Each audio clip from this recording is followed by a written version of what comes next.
My name is Sophie. I've been a housewife for 3 years now, married.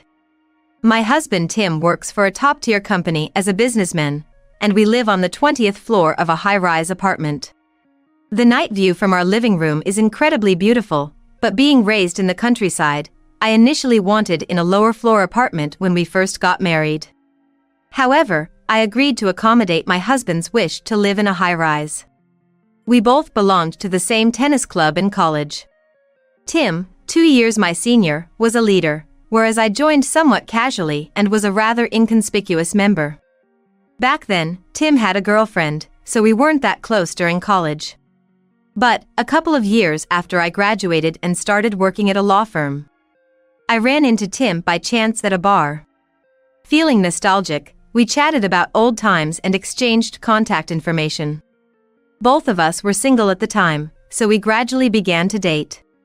Tim was as sociable as ever with a wealth of topics, and I often found myself listening to his stories. Working at a top-tier company, Tim faced a lot of stress, so dating me seemed to be a source of encouragement for him. After dating for about a year and a half, Tim proposed to me. I had just started my 3rd year at the law firm and acquired my paralegal certification, and I wanted to continue working even after marriage, but I earn enough for us to live comfortably. I want you, Sophie, to stay at home, he said, so I resigned from my job upon marrying him. I never disliked cooking or housekeeping, even when I lived alone, so I enjoyed my days as a housewife. With no financial worries and living in a high-rise, even my parents and friends envied me. So, I focused on making sure Tim could concentrate on his work, carefully planning meals with balanced nutrition and cleaning diligently every day. Then, one day, as Tim was enjoying his favorite hamburger steak at the dinner table, he cheerfully said, "We've been invited to dinner by the couple living on the top floor." Eh? That stunningly handsome and beautiful couple who looks like celebrities? Yeah, exactly. I sometimes see the husband at the gym downstairs. We're the same age, which surprised me. Our high-rise has a community gym on the 2nd floor. I'm not fond of machine workouts and only occasionally go for yoga, but Tim, who loves exercise, goes 2 or 3 times a week. Really? That intelligent-looking man with glasses? Yeah. He's an IT company CEO, apparently. Well, living on the top floor, he must be doing well. Then, should we book a fancy restaurant for the dinner? No, we've been invited to their place. Tim explained that he bumped into the couple at the apartment entrance today and got invited. Sophie, they said they'd like you to come too. Is that okay? I've only exchanged brief greetings with them. It's an invitation, so why not? Besides, I'm curious about the top floor. Tim, who can easily socialize with anyone, said. On the other hand, I, being shy, wasn't too keen on the idea. I wondered if it was just a polite gesture from them.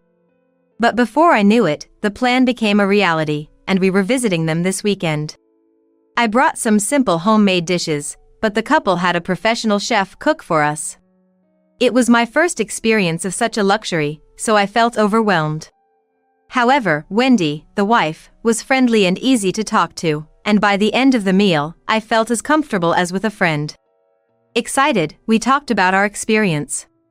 Even after returning from Wendy's place. I haven't had such a good chat in a long time, it was truly enjoyable. Becoming a housewife meant I didn't get to see my friends as much, so meeting Wendy was a delightful event for me. Maybe you could go for lunch with her sometimes? Wendy doesn't seem to work every day. And having a chef at home, that's just on another level.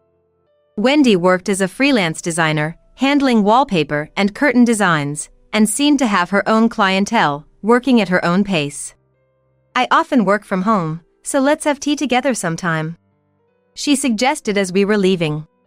Yeah, she's as beautiful as a movie star, but so approachable and genuinely nice. I'd be happy to become friends with her. Yeah, she really is beautiful. Probably the most beautiful woman I've ever met. Really? Saying that in front of me? No, it's different. Sophie, you're cute, right? It's a different type. You don't have to explain so desperately. I know myself well enough. I made a slightly pouting face, but seeing Tim's wry smile, I burst into laughter. Seeing me laugh, Tim joined in. It had been a while since we had such a lively atmosphere, joking around. Maybe it was all thanks to meeting the Wendy couple. But little did I know then, this encounter would lead to an incredible challenge. Since then, Tim and I haven't visited Wendy's place together, but Wendy and I became close enough to frequently meet for lunch or tea. One of my worries was that Tim and I were unable to have children. I was considering fertility treatment but couldn't bring myself to discuss it with Tim. I could openly share these feelings with Wendy, though. Fertility treatment can be tough. Maybe it's okay to leave things to nature for a while? Yeah, maybe. But somehow, I feel like Tim isn't that keen on having children. I see. It's tough, isn't it, the feelings between a couple? In my case, it's the opposite. My husband wants kids, but I'm not so enthusiastic. Really? Yeah. I had a miscarriage before.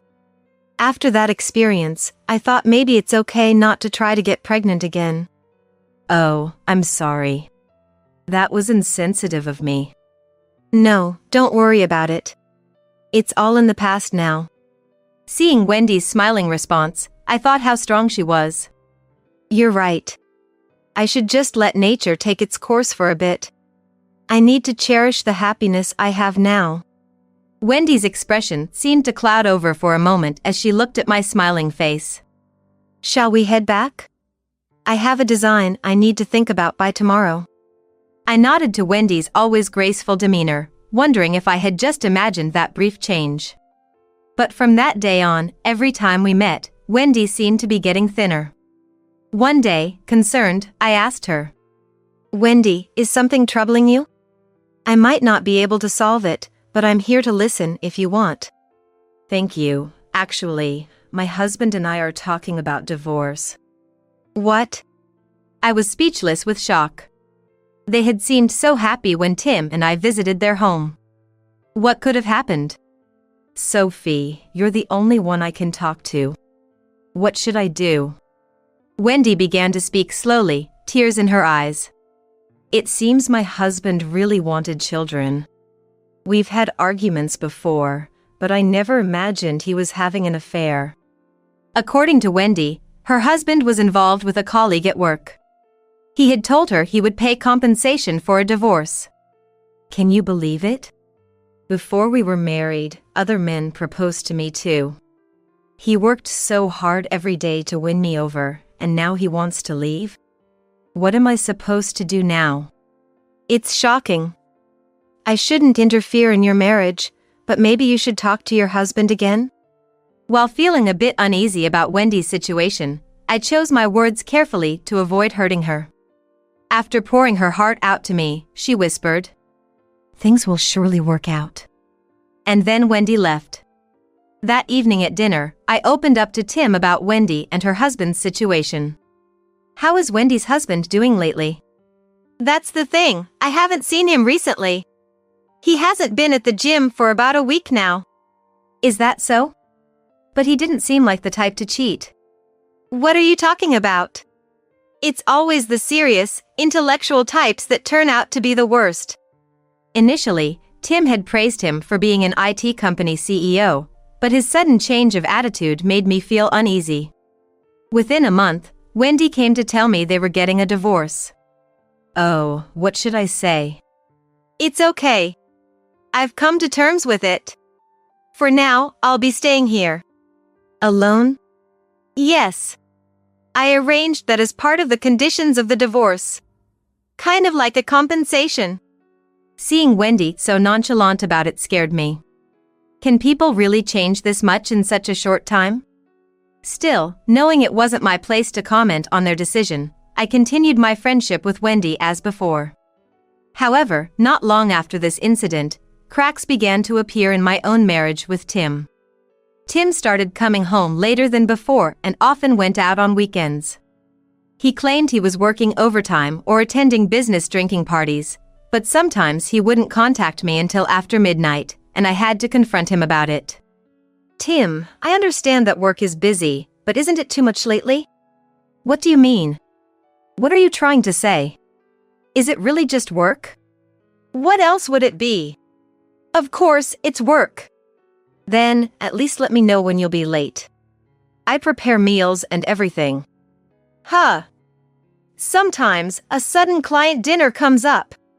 I have more responsibilities at work now. Being a housewife who plays at home, you wouldn't understand. I was half astonished by Tim's selfish reasoning. Wasn't it Tim who wanted me to stay home in the first place? I thought I was making our daily life comfortable for him. Ignoring my opinion, Tim just walked away to his bedroom. We had started sleeping in separate bedrooms a few months ago, per Tim's request. I need proper sleep for work, he had said, but our intimate life had also disappeared, making me suspect he might be seeing someone else. Tired of having negative thoughts at home every day, I considered returning to work. So, I discussed this with Wendy. It's not just me going through this, huh? I haven't confirmed he's cheating, but I'm tired of suspecting him every day. That's why I'm thinking of going back to my old job. That sounds good. I think you should work. Besides, I have a feeling Tim might have found someone else. Wendy's words about someone else stuck in my mind. Maybe, but until I hear it from him, I've decided not to press the issue anymore. Wendy, thanks for listening. I'll try my best to get back into employment. Wendy nodded slowly, giving me her usual graceful smile. The next day, I went to the law firm where I used to work. There, I found out that Georgie, the lawyer I used to work for as a paralegal, had left the firm. Apparently, he had opened a detective agency a year ago. He was the one who taught me various job skills since my first year as a professional. It wouldn't be an exaggeration to say that it was thanks to him I became a paralegal. Wanting to discuss my future career, I decided to visit his detective agency. Georgie, long time no see. Surprised you came all this way. It's been a while, hasn't it? Since your wedding, so about 3 years? It's been that long already. You helped me so much. No problem. So, what brings you here today? What happened? As I discussed my intention to return to work, I ended up honestly sharing my marital troubles and suspicions that my husband might have a mistress. Our office is a detective agency, quite different from your previous job. How about working here? Really? Yeah, we're actually short-handed and we're just thinking of hiring someone. We've been quite busy since we started, receiving investigation requests from the law firm I used to work at. Income is more than double what I earned as a lawyer. I can offer you a similar salary to before. Of course, this job isn't always pleasant. There are times when the pay doesn't even add up to $3 an hour. Georgie, you're incredible. But why did you decide to quit being a lawyer? Maybe I wanted to change my life, Georgie said, looking distant as if recalling those days. Then, looking me straight in the eyes, he continued. I think it's important for you to start a new life by investigating Tim and uncovering the truth. Something inside me seemed to overflow at his words. Nodding. I'll pay the investigation fee, please do it. I quickly replied. The next day, I met Wendy at our usual cafe for lunch and told her about my new job. I didn't mention it was a detective agency, just said it was an investigation office opened by my former boss. The pay might be less than $3 an hour for some tasks, but I feel like I can utilize my previous experience. I'll give it my best. That's great. I'm rooting for you. I'm thinking of going on a trip tomorrow for a change of scenery. You've been through a lot, Wendy. Enjoy your trip. Thank you. Wendy responded with an even brighter smile than usual. That was the last day I saw my friend Wendy. A few days later, Georgie called me in to report the investigation results, and I was in disbelief. Tim's mistress was Wendy. Their affair had been going on for over a year. That meant they were already involved when our families had a dinner together. I can't believe it. Wendy was so kind, listening to all my troubles. Probably just a fling at first. But Wendy's husband must have noticed. Inviting you over might have been a warning to Tim. I don't know what Wendy told you, but her husband is a serious man, not the type to have affairs. Unbelievable. I was so shocked I couldn't say anything more. There's plenty of evidence. You could get a significant amount of compensation. Tim's on a business trip now, right? Yes. After managing to reply, something struck me, and I looked at Georgie. He nodded solemnly, placing a photograph in front of me. It showed Tim and Wendy entering a resort hotel together. They were on a trip. Eventually, Tim and I divorced.